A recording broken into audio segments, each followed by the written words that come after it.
10-15 लोगों से लड़ रही हूँ।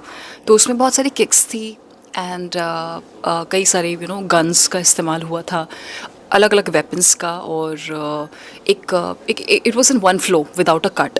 तो उसको लेकर काफ़ी अप्रिसिएशन मिल रहा है, और सीन्स को भी लेकर के तेलुगु बोला है तो सब लोग बहुत अप्रिशिएट कर रहे हैं कि डायलॉग डिलीवरी एंड जो भी एक तरीके से पूरा एज एन एक्टर मेरा शुरुआत से ही बहुत ज़्यादा विश्वास था कि मैं वर्सटैलिटी लेकर के आऊँ, और वही मैंने किया है। और मैं हमेशा अपने कैरेक्टर्स में, अपने फिल्म्स में वर्सटैलिटी ही लेकर के आना चाहती हूँ कि मैं ये चाहती हूँ कि मैं जो भी जॉनर करूँ, चाहे वो एक्शन, कॉमेडी, लव, रोमांस, कुछ भी हो, ये तो पीरियड ड्रामा फिल्म है, ड्रामा हो, पूरा अपना 100% दूँ उसमें, और इसमें भी हम सभी ने दिया है, नॉट जस्ट मी। तो बस मेरी वही चाह रही है, लाइक हमारे जो एक्टर हैं बालकृष्ण गारू, उन्होंने भी अपना पूरा बेस्ट दिया है। ये उनके करियर की सबसे बड़ी हाईएस्ट क्रॉसिंग फिल्म है। बाय द वे उनको भी बहुत ज़्यादा कॉन्ग्रेचुलेशंस, क्योंकि ये उनकी चौथी इन अ रो जिसे बोलते हैं हैट्रिक, बट ये चौथी उनकी सबसे अभी तक की सबसे बड़ा ओपनिंग इसी फिल्म में लगा है, और मेरे करियर की भी सबसे बड़ी ब्लॉकबस्टर हिट है। तो मैं बहुत ज़्यादा खुश हूँ। और हमारे जो डायरेक्टर हैं के.एस. रविंद्र बॉबी जी, उन्होंने भी बहुत ज़्यादा इतनी अच्छी तरीके से प्रेजेंट किया है इन टर्म्स ऑफ कैरेक्टर। तो वो मुझे चीज़ बहुत अच्छी लगी। हमने इस फिल्म की शूटिंग ऊटी में की थी। हमारे गानों को भी इतना अप्रिसिएशन मिला, चिन्नी, दाबड़ी। सो आई एम वेरी हैप्पी। लोग जब भी मैं अभी साउथ में जाती हूँ तो एवरीबडी सेज कि अरे दबड़ी दबड़ी गर्ल आ गई। तो ये आई थिंक मेरा सौभाग्य है कि 2025 में ही शुरुआत में एक 100 करोड़ क्लब में हम इतने फास्ट पेस में आ गए, and as an actor 100 crore club में का पार्ट बनना एक it is a blessing. Super. So did you think Urvashi ji ये फिल्म अगर हिंदी में आई होती, सो ये जो हम 105 करोड़ का जो क्रॉस ये और भी क्रॉस कर लिया होता, और ये हिंदी में कब तक आएगी? तो 2 सवाल मैंने पूछा है। जी हिंदी हाँ, में अगर आई होती तो और सारे फिल्मों का रिकॉर्ड तोड़ देते। Did you think?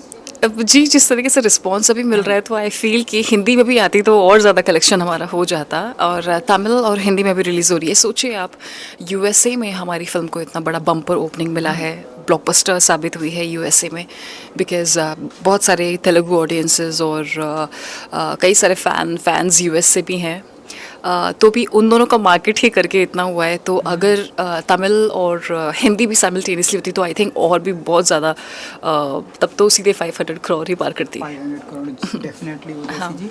And accent का कितना ध्यान रखना पड़ा, क्योंकि तमिल एंड तेलुगु तो ये एक्सेंट का कितना ध्यान रखना पड़ा आपको शूटिंग के दौरान, एंड कितनी सारी चीज़ें का ध्यान रखना पड़ा? जी, मेरा यही था, जो मुझे कैरेक्टर दिया गया था।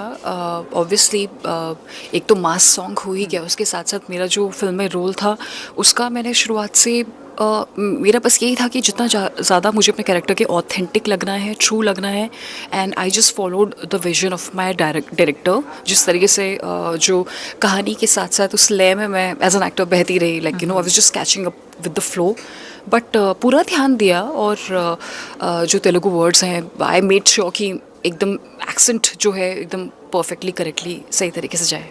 बिल्कुल। एंड हर एक्टर अपनी लाइफ में चाहता है कि उसे उसके किरदार से हमेशा याद किया जाए, एक टैग मिले, जैसा कि आपने ये बताया कि आप जब भी साउथ में जाती हैं दबड़ी गर्ल आ गई, इस तरह से बुलाया जाता है, तो कितना बड़ा ब्लेस्ड मोमेंट होता है उर्वशी जी के लिए। उनका कुछ कहना चाहेंगे? गाना भी मैंने देखा, बहुत ही सुपर था, एंड ये जो टैग मिला है आपको साल के स्टार्टिंग में, आई होप कि ये पूरे लाइफ टाइम तक ये टैग आपको रहेगा, ये कैसे देखती हैं?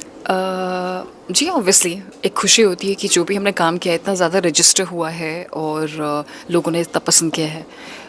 यही देखिए, संक्रांति में तो इतनी सारी फिल्म्स रिलीज़ हुई थी। गेम चेंजर आई शंकर सर की, और कियारा आडवाणी की, and there were so many other films also, but Daaku Maharaaj ने सबसे ज़्यादा कलेक्शन किया, और मासेस को बहुत ज़्यादा पसंद आई। तो जैसे कि बालकृष्ण गारू को बोलते हैं गॉड ऑफ मास, तो मैं भी तैयार हूँ गॉडेस ऑफ मासेस बनने के लिए। हाँ। एंड अब हम ऐसा माने कि उर्वशी जी का ये जो ये स्पीड पकड़ी है, अब वो रुकने वाली नहीं है। अब वो ऐसे back to back blockbuster hit पे फिल्में देने वाली हैं। क्या कुछ धमाका करने वाली है अब नेक्स्ट? जी, एक बार ऑडियंस का इतना प्यार मिलता है तो ऑब्वियसली मेरा शुरुआत से ही रहा था, जैसे मैं अपनी वर्सेटैलिटी को लेकर के बहुत ज़्यादा ध्यान रखती हूँ कि जॉनर्स जो हैं सभी तरह के करूँ। तो आगे मेरी ये चाह रहेगी कि और ज़्यादा लाइक ऑथर बैक्ड रोल्स या फिर ज़्यादा जिनका स्ट्रॉन्ग नैरेटिव हो, स्ट्रॉन्ग कैरेक्टर्स हो, मैं प्ले करूँ अच्छे विजनरी फिल्म मेकर्स के साथ। For example like Rajamouli sir या जितने भी टैलेंटेड विजनरी फिल्म मेकर्स हैं, because I am very very particular about my craft and my skills, और मेरा बस यही है कि अच्छे फिल्म मेकर्स के संग काम करना है। बिल्कुल। एज मैंने बाला सर की, जैसे अगर मैं एज की बात करूँ ना, आप तो लाइक तो ऐसे उसके बाद भी जिस तरह से ऑडियंस ने पसंद किया था, अब आप मानते हो age is just a number actor के लिए एंड मेल फीमेल बोथ? जी देखिए, मीडिया के पॉइंट ऑफ व्यू से आप जैसे कैसे बोलते हैं शॉकिंग क्लेम कि biggest age gap between a hero and heroine Indian cinema का, वो ये है। सभी बात कर रहे हैं इस बारे में, वो सब ने कैलकुलेशंस करने लग गया है, इतने वीडियोस वायरल हो रहे थे। बट एक और एज गैप है जो हमारे बराबर का है। 1979 में फिल्म आई थी श्रीदेवी गारू की। इट वाज वो, उन्होंने फिल्म की थी बालाकृष्णा जिन्होंने मैंने काम किया जिनके संग, उनके फादर के संग एन टी रामाराव, जो अगेन बहुत लेजेंडरी तेलुगु सुपरस्टार हैं और चीफ मिनिस्टर ऑफ भी रह चुके हैं। तो उनका भी एज गैप इतना ही था। 1978-1979 में एक फ़िल्म आई थी जब उन्होंने इकट्ठे काम किया था, और हमारा एज गैप भी इतना ही है। तो जी हाँ, आप ये बोल सकते हैं कि it is the shocking biggest age gap in the history of Indian cinema.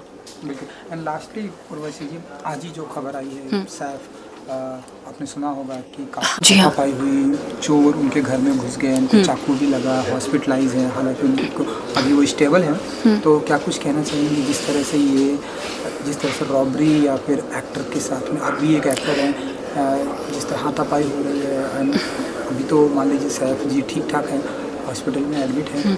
जी अभी मैंने अभी पढ़ा कि अभी वो फाइनली ठीक हो गए हैं, but it is very unfortunate.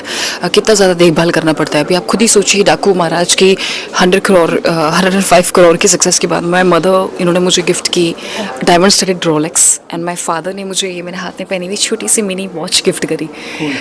ये हाँ, it is like a gift.